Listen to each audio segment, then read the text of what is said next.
Hey everybody, welcome back to another video. Today we're going to be discussing everything we know so far about Total War Warhammer 40k.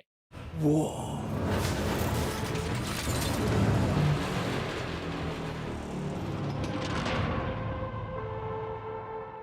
This is one of the biggest announcements for me personally as a gamer that I've heard in a really long time, and I'm honestly super excited to talk about it. Since the official announcement at the Game Awards, we've received a good amount of information from the devs and CA, and they've been releasing official announcements and even had a roundtable, which is what CA organizes for the Total War series, where a couple of the devs from the team, usually higher ranking devs, discuss what they are able to at this current time in development to maybe give us a little teaser of what we can look forward to, or the kind of philosophy that they're putting into the game behind the choices that they will eventually be making. Whether or not they can announce at the time is totally separate. And this year's roundtable, this game's roundtable so far, had some good information in it, but nothing too massive, smaller details, because again, the game was just announced. Here's what we know. The game is going to launch with 4 factions, all intentionally chosen for extreme asymmetry. They chose Space Marines. Is this gonna be like 1-2, boom, and you out? Guardsmen. We're here to fuck things up for everyone else. I'm with you. Eldari. Elves is the main group. Okay. And they call them the elves. It's Clockwork Elves. I don't think you're allowed to say that anymore. And Orcs. I don't care about what happens to me. I want to keep going and keep attacking. All specifically to really oppose each other and be completely different to the other. Or so they've said. A lot of people are asking whether or not we'll get all of the Warhammer 40k factions. And I personally, you can quote me on this later. Hopefully I'm not wrong. I personally believe that all of the factions will be included eventually. My contention is whether or not it will be in a single title or across a trilogy, the way that they handle Total War Warhammer. They have stated vehemently that they want this to be a very long-term sandbox type setup, where eventually we'll be playing in a vast galaxy with all of the factions. Now, the thing is, I don't want to say that with 100% we're going to get every single faction that is currently playable on the tabletop in the game, because one, depending on whether or not it's a sub-faction or not, some tabletop armies, like, are they legitimate enough, you know? Like, for instance, as an example, last edition Eldari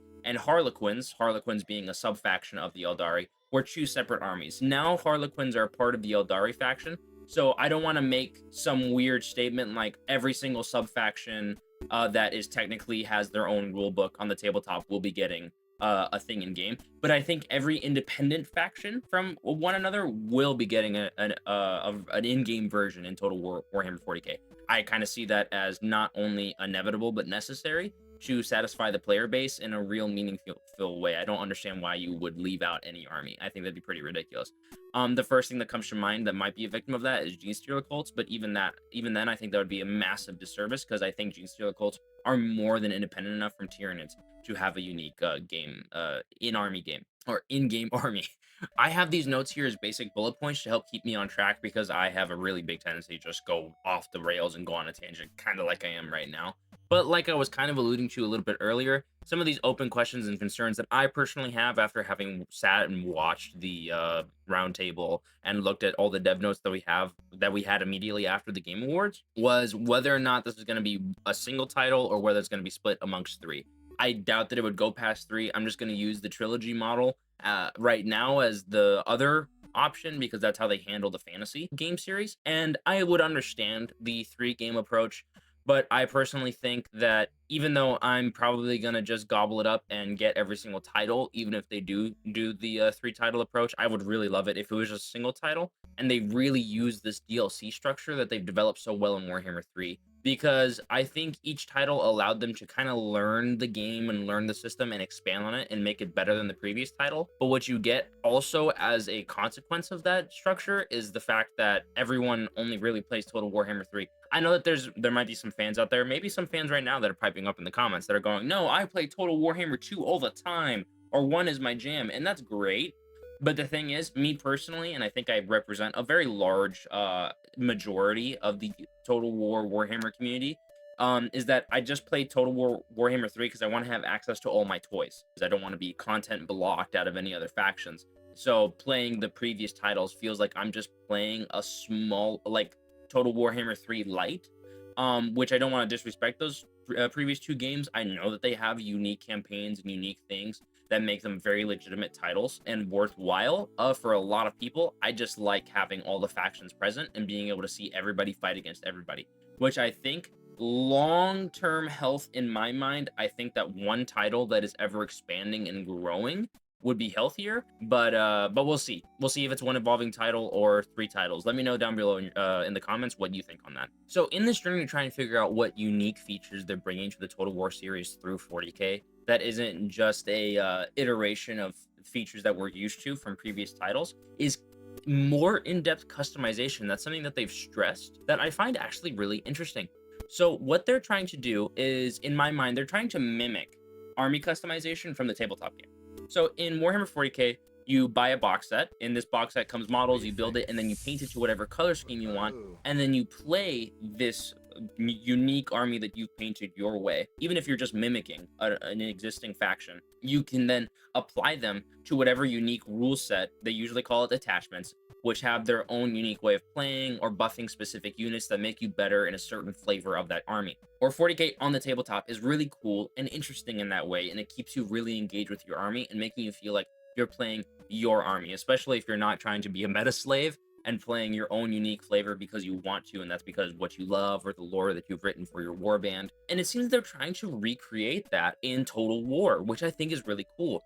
So they've stressed that you can name your warband however you'd like, you can color them however you'd like, and you can add your own unique iconography. We don't know how limitless the customization is, and I even wrote a little subsection in my notes here, important reality check. You're not full-on kid bashing, kind of in the realm of whatever your hobbying skills are, right? For the tabletop world, you're most likely going to be limited in some way. I mean, there's got to be some kind of limit. I doubt that you can change every little armor piece on your Total War units, but I imagine if they're exploring this, I'm really hoping that they have a really cool unit customization screen where you can really make your army extremely flavored. And that is actually something that's really awesome. That's a new innovation for this series, and I think that's really positive, because ultimately it will lead to more replayability, because I'm not just playing canon sub-factions,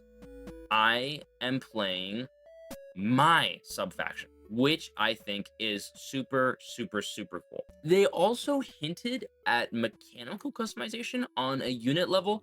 The way that they worded it made me think of the way that we can currently customize the lords and heroes in Total War Warhammer 3, where you can give them unique war gear and choose their skill trees and level them up the way that you want to. What I'm trying to say is that I think the way that they worded it really just sounded like what we're kind of already used to in Total War Warhammer 3, where you can give them unique war gear and specialize them to be better at certain things, or give them certain weapons that give them stat buffs that make them better in certain ways.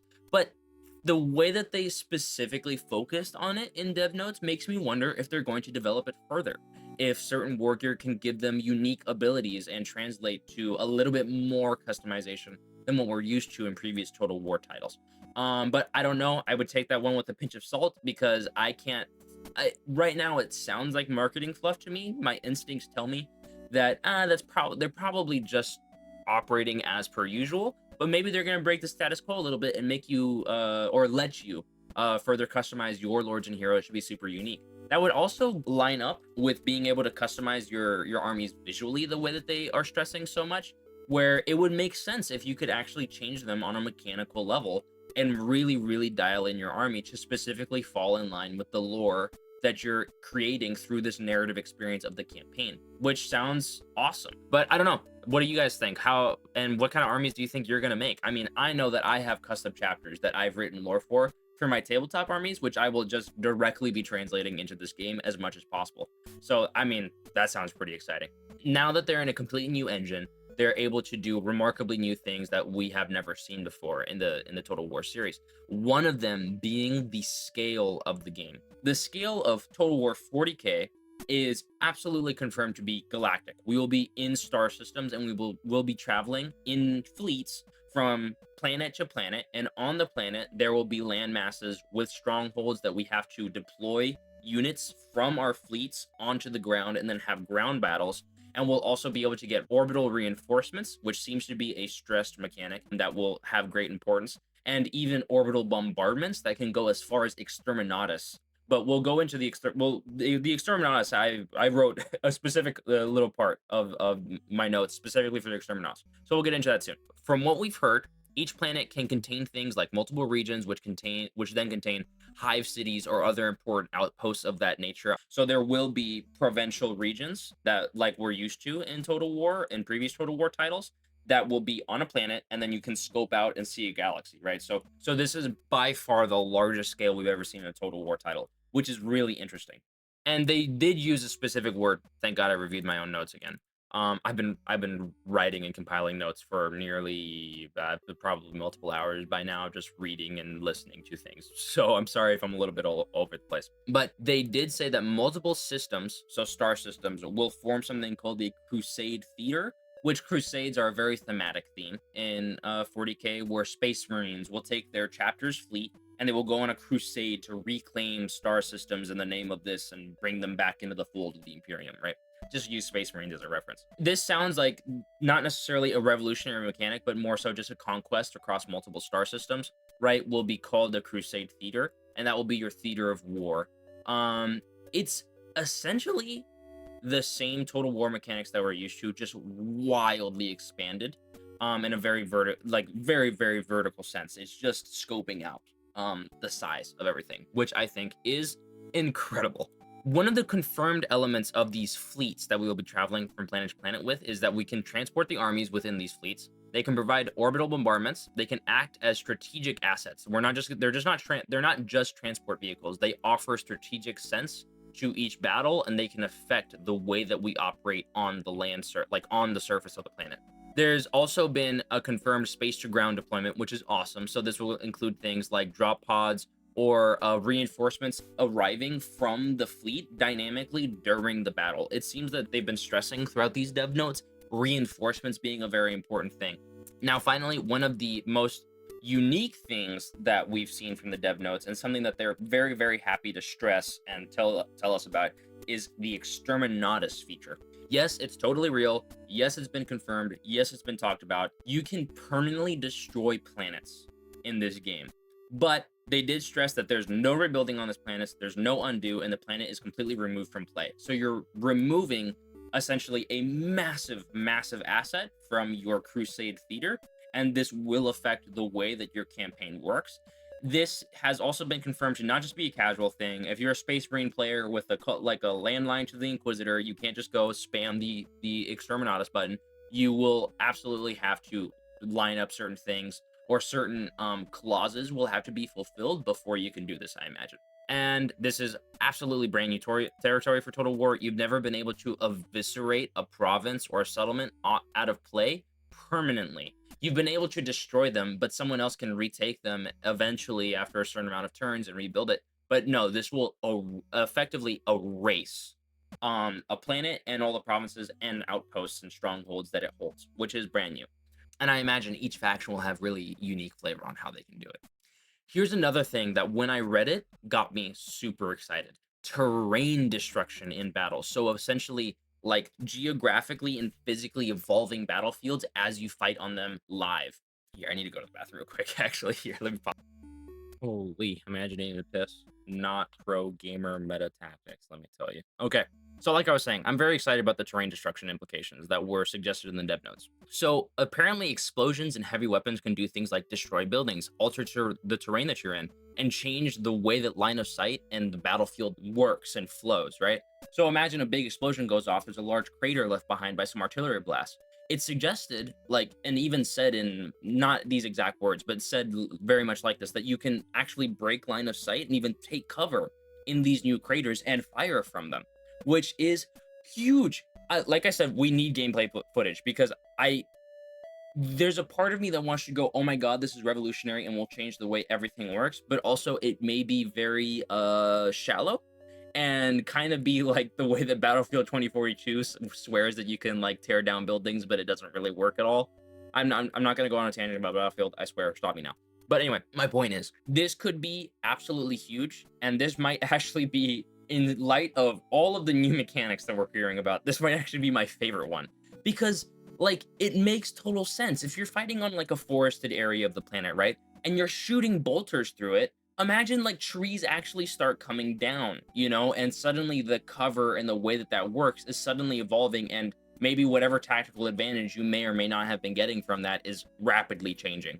Or when you're going up against a very artillery heavy thing, or there's explosions and large grenades or something like that, suddenly this evolves the battlefield to where your lighter, less armored units that just need to lay down fire can, like, you know, army crawl into the hole and then pop up and fire, because these are very real things.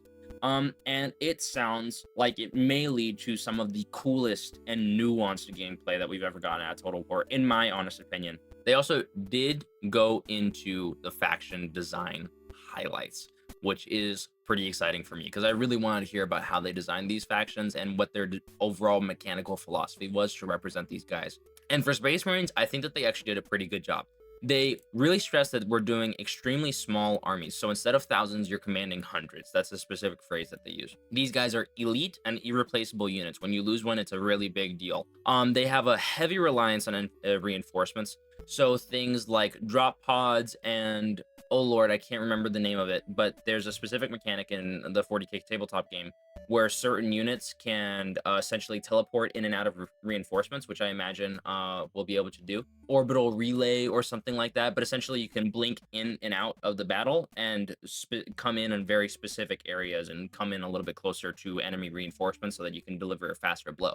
I imagine that they'll probably recreate that in this game, especially for Space Marines, because not all factions or units have this. This is very specific units, but there are a lot of Space Marine units that have this ability because Space Marines have access to innately better technology. They apparently have precision-focused gameplay, where you're not just a big meathead, but instead you are an elite warrior that's trained hundreds of years for this, and you're the best at your job. The Astra Militarum, I like the way that they handled the Astra Militarum and handled discussing them at the round table, specifically because they said that they're going to be the closest to the classic Total War experience, because Guardsmen, while they have unique technology, while they do have amazing flavor, and I think that they fully belong in the setting, I think ultimately Guardsmen are very, very grounded in many ways and are the closest to real life militaries that we know and love, basically, or hate, basically since the 19th century on. You know, as soon as firearms, especially modern day firearms, were introduced, guardsmen have a representation of real life militaries, and also a lot of course, very exaggerated themes for all these real life militaries, and a lot of them are parodies of certain stereotypes and things like that. Don't get me wrong, but at the end of the day, they're very, very, very much inspired by our real life militaries. And I think people that enjoy the classic Total War experience will still have somebody as a vanilla introduction into this brand new conception of the Total War series, so that they are not just leaving their previous fans of other titles throughout the series just high and dry, right? Which I think is a really, really smart idea. I think the Astra Militarum is perfect to serve this role in the overall game. And I think that they'll also give a fantastic contrast, which they do in lore in 40k and on the tabletop, where like you're the average Joe, you're the human against the darkness, you are the wall that is keeping the inside of the Imperium safe. Of course, with some asterisks on the safe part, but you get what I mean. You are the shield against the darkness, and I think that's awesome. They'll play with mass infantry, artillery, and a stress on supply lines to keep the men and women fed and armed in order to do the job that they have to do day in and day out, which I think is perfect. And they will they really did suggest that they will have a very strong economy and infrastructure focused gameplay, where throughout the star system, you'll be setting up these supply lines and essentially getting this economic beast going of the military industrial complex that you need to propel you forward throughout your crusade theater, which I think is awesome. Orcs. They stress momentum-based warfare. We're gonna wog our brains out, I'm sure. I'm sure that you're gonna be building up that momentum and increasing your numbers until you can wog your way across the star system and be a scourge to any unworthy foes that are within your future territory. They really, really stress that constant fighting is going to be encouraged, which is absolutely lore accurate. Orcs need to be fighting constantly, or they actually start growing weaker and dying, like as if they're malnourished. So I imagine you are going to be constantly wanting to stick yourself in fights, which is fantastic. And then they, of course, said massive numbers. Huge, huge horde gameplay is what I expect out of orcs, and that's exactly what you're going to be getting according to the devs so far. and the gameplay will be rewarding aggression, which I just think is fantastic. I'm excited to see how they differentiate themselves from the Total War Warhammer Fantasy orcs that we already know and love and have for many, many years now. Besides just, you know, guns and metal, I'm really interested to see how they'll change that, because they are also very, very different in many, many ways, and I'm excited to see how that goes. Here's a faction that I was not overly surprised that they were included, but just very delighted that they included the Eldari, because the Eldari aren't usually the first thing that you think of when you think about big names that you want to include in game launches as far as 40k games go historically. But I'm very happy that they did get included. They're probably the most unique sounding army to me personally from the way that the devs have been talking about them. They talked about them about being very small, elite, and fragile. And don't take fragile negatively. They talked about them like glass cannons. They're very, very good at what they do, but they're ultimately fragile and don't want to be stuck in combat. They express their skill and their elegance through being really, really good, but they can be killed. And this also will lean into something that's very important, that losses are permanent. I don't know exactly what they mean by that in terms of the exact mechanical way that it will work, but this leans into a lore implication that Eldari, they're a dying, nearly going extinct kind of race, and every time that they lose somebody and their soul leaves, that is a permanent loss that can never come back, and that will just keep decreasing the ultimately finite resources of Eldari life, which is of paramount importance to the Eldari. So I really, really like that. They will apparently have webway-based movement, which the webway is a pocket dimension where Eldari can essentially skip the whole space travel thing and just kind of TP to wherever they need to be, which is, as you can imagine, wildly powerful, and I think will make the Eldari feel incredibly alien to the other factions, which is exactly what that mechanic needs to do. And they really did stress that their goals are not necessarily tied to conquest in the same way that all the other factions are doing. Apparently, they're setting up the dominoes for the future to play into the Eldari's hand of surviving, and maybe even, they didn't say this obviously because chaos is not in the game yet, but as far as lore goes, they need to free themselves from Slaanesh. This, I don't want to go into a side tangent, so I'm not going to include chaos into this. But this makes sense in lore, because the way that Eldari work is that they look into the future and they do things that only benefit the Eldari's ultimate mission. I imagine in game, since chaos aren't a thing yet, the Eldari's ultimate mission will most likely be an evolving thing as the game goes on. But whatever their win con is, you're not going to be just directly expanding across star systems like the other factions will be in their Crusade theaters, but instead you will be very intelligently scheming and plotting your way across time to eventually get what you want, which I think is perfect. That's exactly how you need to play Eldari. That's exactly how you need to design them from a developer standpoint. And what all of this shows me, and this is a good segue into what we're going to talk about here in the good news for Warhammer fan section, the devs are actual Warhammer fans. As far as I've heard and as far as they've been talking, they're Warhammer fans and they know what they're doing. The game director themselves said in a really nice longer quote that a lot of us are lifelong Warhammer 40k fans, and this is personal.